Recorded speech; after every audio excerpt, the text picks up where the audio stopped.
I grew up in this really teeny tiny town called Cleveland, Utah. The house was known as the very first post office in this really small town when Utah was founded.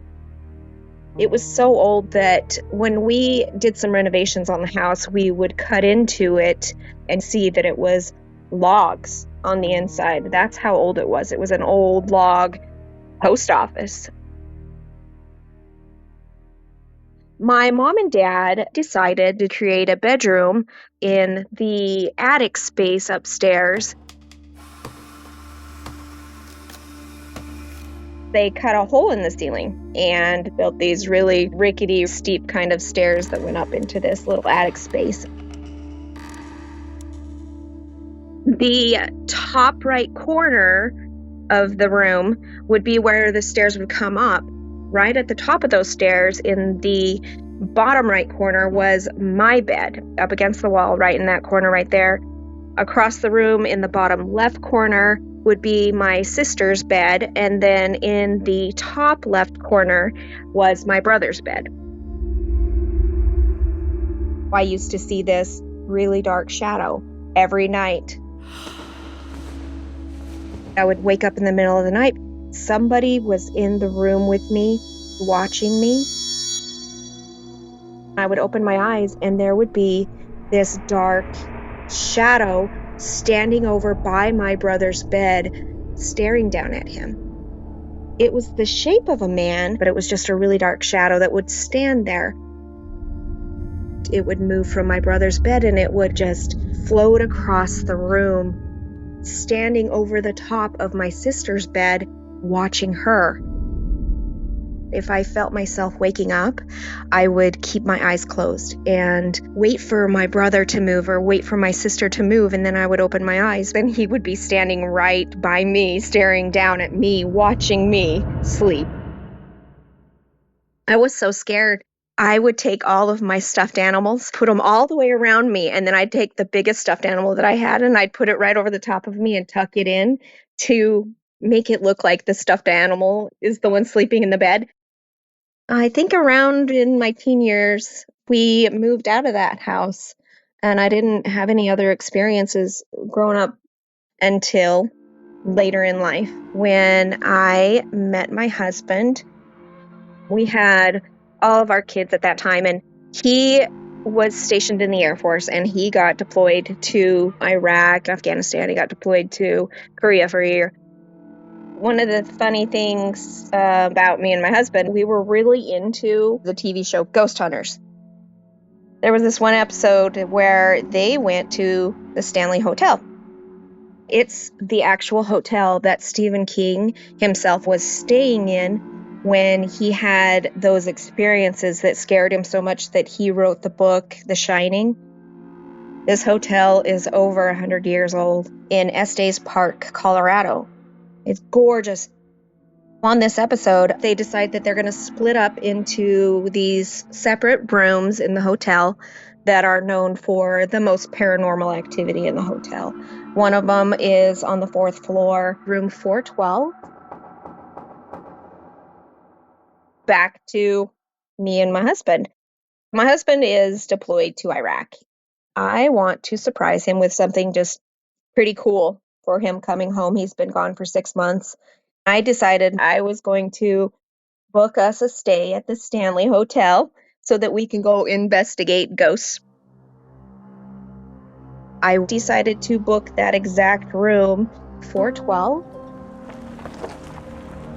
We drive to the Stanley and you walk into this hotel and there's this big staircase. It goes up the center and then it splits off to the right and the left on both sides, and you can go up to the other rooms. Next to the staircase, it has this really awesome, super old elevator that is one of those metal elevators that you have to close the gate on. Old, rickety, and really loud. We get our key for the room. So we get in the elevator and we go upstairs, step off the elevator, and the room that is haunted is right next to that elevator. We get in the room and go check out the closet. This closet is 100 years old, full hard wood. It's got one of those really old doorknobs on it that are really hard to turn. It's super heavy. On the back side of the closet is that elevator. We checked that out. We checked the room out. It was really pretty. It had a really old bathroom in it, a really super old Victorian sink was on the inside. We decided to go get some dinner and walk around the hotel for the rest of the evening until bedtime. So nothing happened to us that night when we were walking around checking out the hotel, and we took the tour. The tour guide was this really cool old guy that had actually done the tour for ghost hunters when they came. He was their tour guide. We noticed that on our tour, the guide goes right up to the room we're staying in, stood outside of the door, and sit there and tell the stories about what happens in there, how people have lost things. Me and my husband are just sitting there thinking, yeah, we're staying in this room tonight. We even told the people that were on the tour with us, we're like, yeah, this is our room. We're going to stay in there. You guys want to look in there? And they were all pretty excited to go in and check out the room. And we ended the tour and went to eat dinner, and then we went back up to the room and it was time for bed.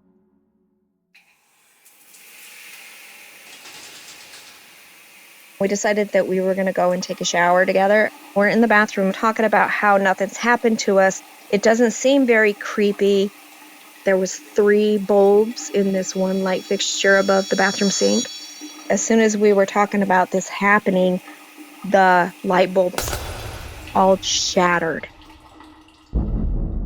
We got out of the shower and called downstairs. I told the lady at the desk what had happened. She said that they were going to send somebody up to come and take care of it. Things like that happen all the time in that room. I just don't know what could have caused that.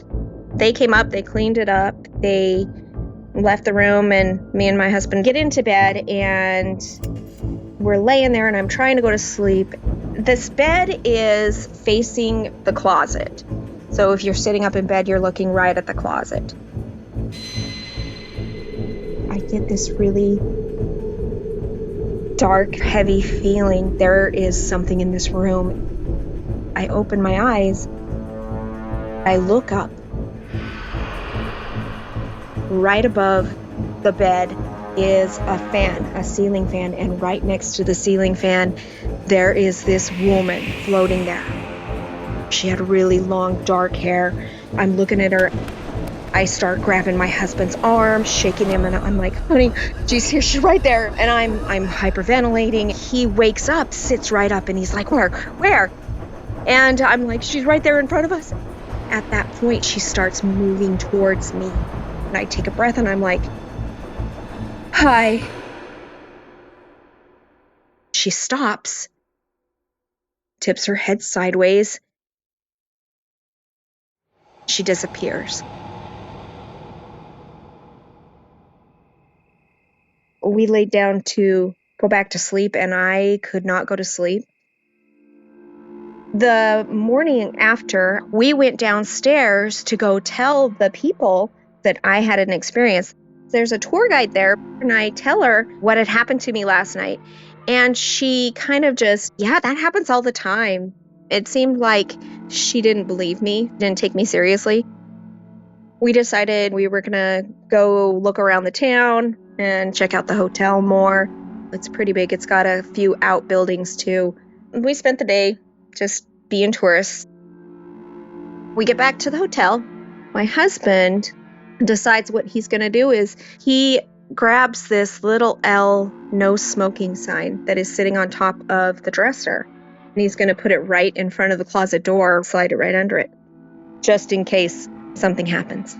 We go to sleep and nothing else happens that night. The next morning, the closet door is closed, but the little L sign was out in the middle of the floor. I'm feeling really uneasy about staying in this hotel and room because we had one more night there.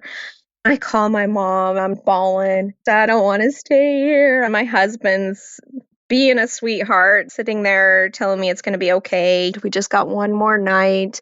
Let's just stay here. And I said, okay, we'll just stay because it was paid for. That night, actually, nothing happened to us. We just woke up and left to go back home.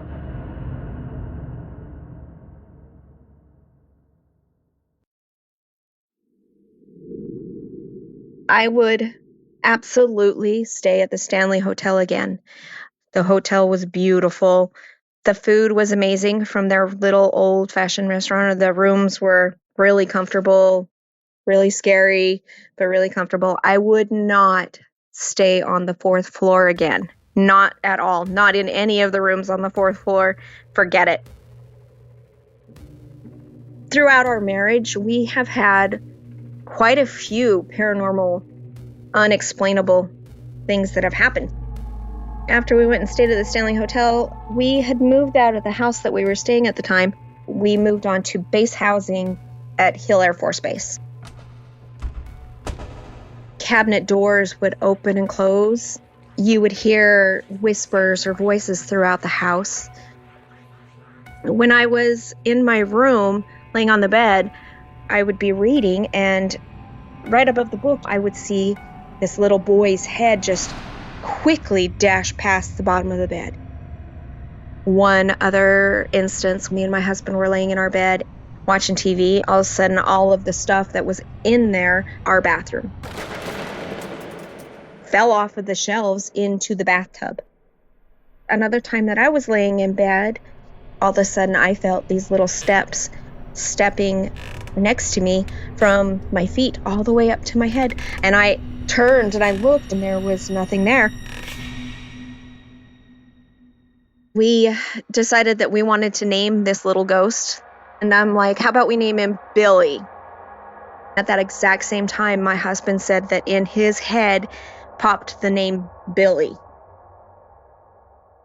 After this house, we had moved off a base. It was Halloween, and we felt this ghost presence had followed us because same things started happening in this other house. I took my kids to go see my mom for Halloween. While we were there, I was on the phone talking to my husband, and all of a sudden he says, there was a little boy that just ran across the floor down the bed out of the corner of my eye. The kid ran across the room. We're sitting there talking about it, and then all of a sudden you hear in the living room the sound of one of my Halloween decorations go off. This Halloween decoration, it was broken. The motion active part of it was busted. It was an old gravestone that would crack open and scream at you. The only way for it to go off was for somebody to push it.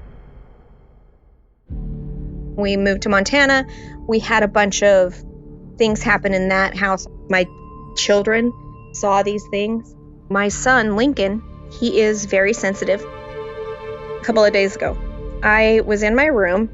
My son's girlfriend, I was going to show her something on my phone. I was walking down my hallway, passing the kitchen, and out of the corner of my eye, I see my son standing in the kitchen in front of the sink. His back was to me. I thought, okay, I'm going to go show Lincoln first.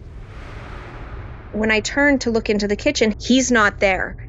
He is not there. There is nobody there. He comes walking in through the family room in the back door. I explained to him, this ghost or mimic or whatever this was looked just like him. I have no idea what that was, but it scared the crap out of me. That's the first time something's happened to me personally in this house. I'm hoping nothing else happens here. I'm almost over the whole ghost thing. Balding. We have had other situations where we would be sitting out on the porch. We live up in Willow, Alaska. It's a really tiny town in the middle of the forest. We have neighbors that aren't very close to us. We would be sitting out on the porch and you would hear strange howls, moans, and growls over in that forest over there across the lake.